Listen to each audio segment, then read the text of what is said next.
मेरा नाम है प्रतिभा और आपका स्वागत है मेरे चैनल प्रतिभा वॉइस पर। अगर आपको मेरी कहानियाँ पसंद आ रही हो तो मेरे चैनल को लाइक करें, शेयर करें और सब्सक्राइब करें। और हाँ, बेल आइकन को प्रेस करना ना भूलें ताकि मेरे आने वाली सभी वीडियोस की नोटिफिकेशन सबसे पहले आपको प्राप्त हो। तो चलिए शुरू करते हैं आज की कहानी। घमंड। अशोक मंदिर में बैठे कुछ सोच रहा है। तभी एक व्यक्ति आता है। उसके हुलिये को देख कह सकते हैं कि वो एक मुस्लिम है। वह मंदिर में आकर पूजा करता है। उसे देख एक ही सवाल दिमाग पर दस्तक देता है, एक मुस्लिम मंदिर में कैसे? वही एक सवाल अशोक को उसकी सोच से बाहर निकालता है और वो उस शख्स की तरफ देखता ही है कि वह शख्स उस अनपूछे सवाल को भांप लेता है और वही मंदिर की डेल पर अशोक के पास बैठ जाता है और खुद ही कहता है, मेरा नाम आसिफ है, मैं मुस्लिम समाज से हूँ, रोज़ाना मंदिर आकर पूजा करता हूँ। अशोक सुनकर आश्चर्य से पूछता है, यह अनोखा है, क्या इसके पीछे कोई कारण है? आसिफ मुस्कुराते हुए जवाब देता है, बरखुरदार, हर एक बड़े काम या बदलाव के पीछे वजह ज़रूर होती है। यहाँ भी है। हमारी बीवी हिंदू थी, उन्होंने हमारे धर्म को दिल से अपनाया। यही एक उम्मीद उनकी आंखों में हमारे लिए भी थी, पर हम जानकर भी अनजान बने रहे, क्योंकि यह हमारी शान के खिलाफ जो था। वो जीवन भर हमारे खातिर अपने भगवान से दूर रही और एक दिन वो हमसे दूर अपने भगवान के पास ही चली गई। उन्होंने हमें एक खत लिखा था जो उनके इंतकाल के बाद हमें मिला। उसमें लिखा था, उन्हें अपने ईश्वर से बहुत प्रेम था। वो हमसे छिपकर यहाँ इस मंदिर में आ जाया करती थी। हमें बुरा ना लगे इसलिए कभी बोल नहीं पाई, पर धोखा नहीं देना चाहती थी, इसलिए खत लिख दिया। उन्होंने हमारे प्यार के खातिर हमारे अभिमान के खातिर अपनी इच्छा कभी जाहिर नहीं की, पर मरते मरते वो हमें सच कह गई। तब हमें प्यार की कीमत समझ आई, इसलिए उनके जाने के बाद ही सही, पर हमने उनकी वो एक इच्छा पूरी की। आसिफ की बात खत्म हो जाती है। दोनों कुछ देर खामोश बैठ जाते हैं। आसिफ की बातों से अशोक के चेहरे पर बेचैनी सी है, जिसे देख आसिफ अशोक से पूछता है, जनाब, आप कुछ परेशान से लग रहे हो। अशोक कुछ असहज सा हो जाता है और कहता है, नहीं, ऐसा कुछ नहीं। आसिफ कहता है, बरखुरदार, आपकी बेचैनी देख कह सकता हूँ आप किसी सच से ही भाग रहे हो। अशोक तेजी से वहाँ से उठकर जाने लगता है, जैसे आसिफ ने उसकी कोई चोरी पकड़ ली हो। आसिफ उसे रोकता है, पर अशोक तेजी से वहाँ से निकलकर अपनी कार में बैठकर चला जाता है। अशोक के दिमाग में आसिफ की सारी बातें घूमने लगती है। अशोक को रात भर नींद नहीं आती। सुबह होते ही वह फिर उसी मंदिर में जाकर बैठ जाता है। फिर से उसकी मुलाकात आसिफ से होती है। आसिफ अशोक के पास आकर बैठ जाता है।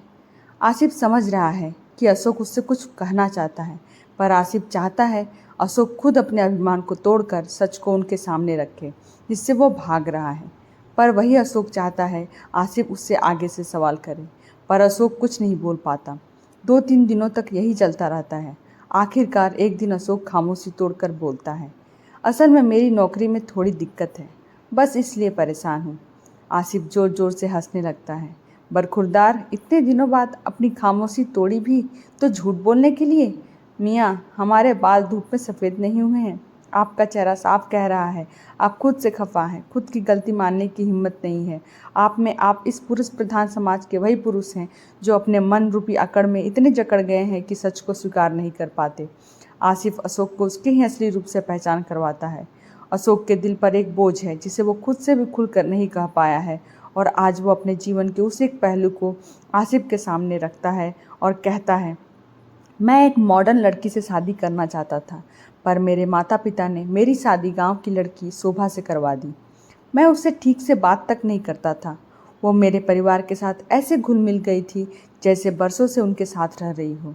मुझे ये भी पसंद नहीं आ रहा था। फिर भी वो मेरी हर ज़रूरत को बिना मेरे कहे पूरा कर देती थी।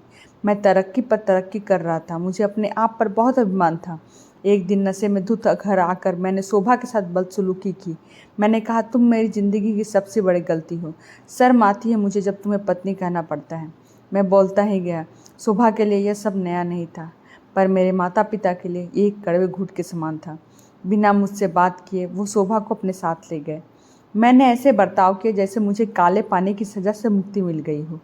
जाते वक्त शोभा ने मेरी मेज़ पर एक डायरी रखी थी जिसमें मेरी सारी ज़रूरतों की लिस्ट थी। यह देखकर मुझे गुस्सा आ गया। क्या समझती है वो खुद को? मैं क्या उस पर निर्भर करता हूँ? फिर मैंने सोचा, मैं क्यों चिढ़ रहा हूँ, वो तो थी ही गंवार, अब चली गई, मैं आज़ाद हूँ। ऐसे सोच मैं ऑफिस चला गया।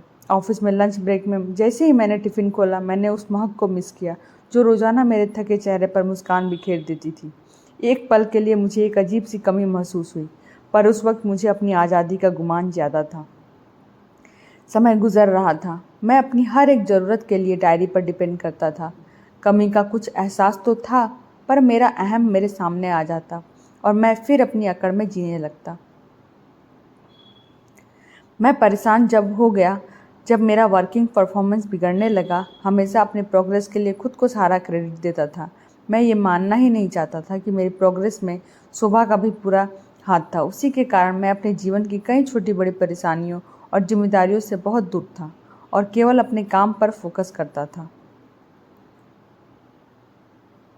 बेस्वाद खाने में, मुरझाए फूलों में, बिखरे घर में, हर उस जगह जहाँ मैं शोभा को देख चिढ़ता था, उसे गंवार कहकर निकल जाता था, मुझे उसकी कमी महसूस होने लगी थी। पर मैं ये मान कैसे लेता। एक दिन मन भारी हो गया। फिर मैंने माँ को कॉल किया। वो मेरी आवाज़ से ही समझ जाती थी कि मैं परेशान हूँ, पर समझते हुए भी माँ ने मुझे अनदेखा कर दिया और कहा कि शोभा ने दूसरी शादी का फैसला कर लिया है। यह सुनकर मुझे और गुस्सा आ गया और मैंने कॉल काट दिया। कुछ दिनों पहले ही मुझे डाक से तलाक के कागज़ मिले। पता नहीं क्यों मैं खुश नहीं हूँ। मैं चाहता तो यही था कि सुबह मेरी ज़िंदगी से दूर हो जाए, पर आज मैं बेचैन हूँ। आसिफ थोड़ी देर रुक कर कहता है, अब तुम क्या सोच रहे हो।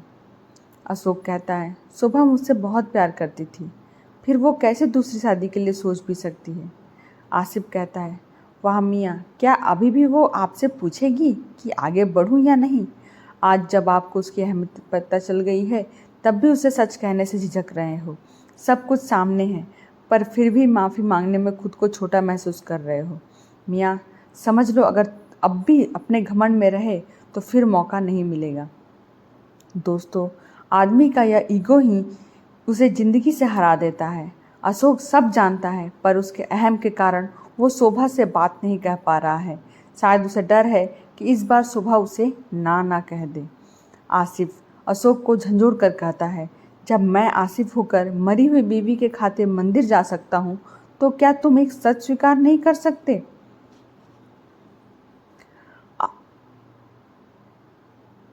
अशोक को आसिफ की बात दिल पर लग जाती है। वो कॉल तो नहीं, पर शोभा को एक मैसेज करता है। मैसेज डिलीवर होते ही उधर से कॉल आ जाता है।